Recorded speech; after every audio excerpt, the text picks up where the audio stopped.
Hello. I have not done a YouTube video in a long time.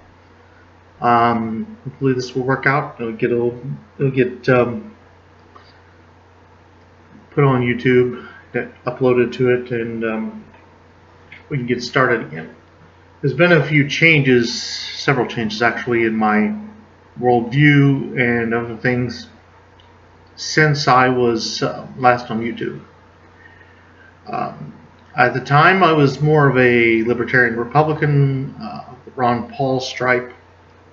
That was my worldview back then. I was and am a pagan, a polytheist. I believe in the Greek gods, among others. I worship them. I adhere to them. I am pansexual, and I am polyamorous. I do not deny this. This is my background, a little bit as far as where I'm coming from, certainly. I have moved leftward on a number of issues, particularly in terms of economic policy, and as before, when I was already more of a foreign policy dove in many ways, I'm still foreign policy dove. I'm still very much for peace in most cases, rather than war, rather than the war machine and the military-industrial complex. Even more so now, more fervently, and I think a more even-handed approach on the issue of Israel, for example, than I used to at the time, which I was a lot more completely Zionist back then than I am today. I think I take a more even-handed approach. I still believe in Israel's right to exist and a two-state solution, but I believe that the best approach to it is in terms of removing Netanyahu and his Likud government and moving toward something more of a peaceful type government in Israel, one that is willing to work with its neighbors and not push war with Iran and war with Syria constantly and war with Lebanon constantly and so forth, and not willing to be so buddy-buddy with Saudi Arabia. It's quite clear that there's some sort of a weird partnership between Israel and Saudi Arabia right now under Netanyahu's leadership that is still threatening to continue to exert influence in a very dangerous way in the region, in a very destabilizing way in the region.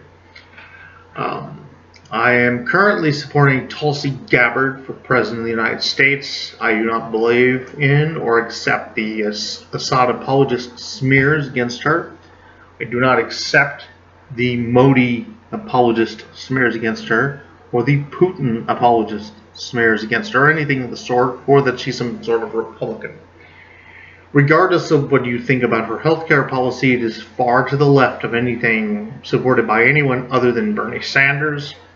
And I would say it is, for example, it is even to the left of what is supported by Elizabeth Warren once you get into the nuts and bolts of it.